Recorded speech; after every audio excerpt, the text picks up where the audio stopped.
ថ្ងៃនេះមកពលានទៀតហើយបងប្អូនអរគ្នាប៉ុន្តែមកលើកនេះគឺមកជួបដំណើរបងស្រីហើយនឹងស្វាមីបងគាត់ឡើងយន្តហោះហើយគាត់ទៅលើកនេះគឺទៅឆ្ងាយខ្លាំងមែនតើគឺដល់សហរដ្ឋអាមេរិកឯណោះ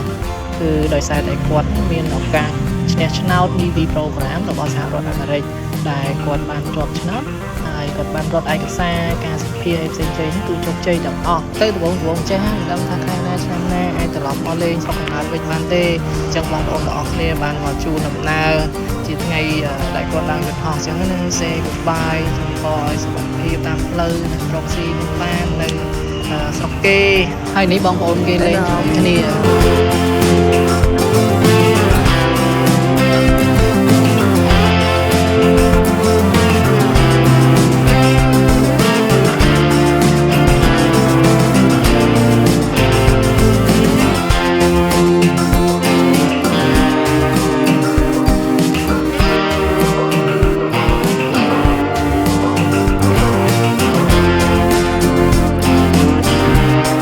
តែឥឡូវមកស្ដាប់ពីអារម្មណ៍របស់បងស្រីតិច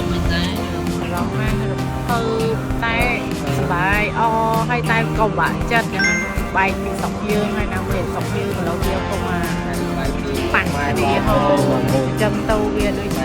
សែនតិចអីបន្តិចមិនទេហ្នឹងហើយវាបាក់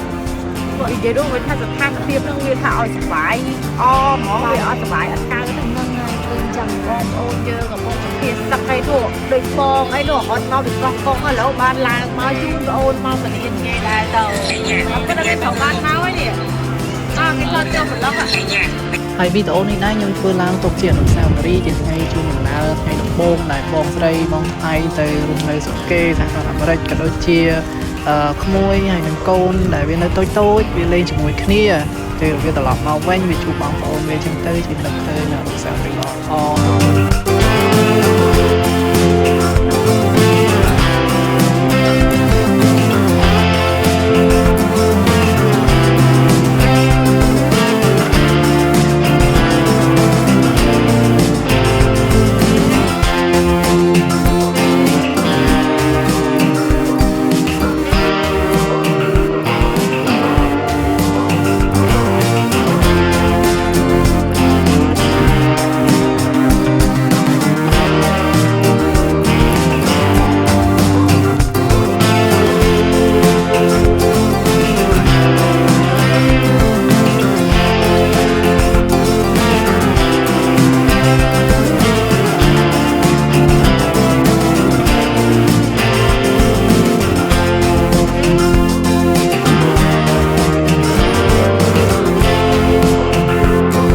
ចឹងវីដេអូនេះមានតែប៉ុណ្្នឹងទេធ្វើឡើងដើម្បីជាអនុស្សាវរីយ៍ហើយតាមរយៈវីដេអូនេះក៏ជូនពរបងស្រីហើយនិងបងថ្លៃឲ្យមានសុភមង្គលរកស៊ីមានបានហើយនឹង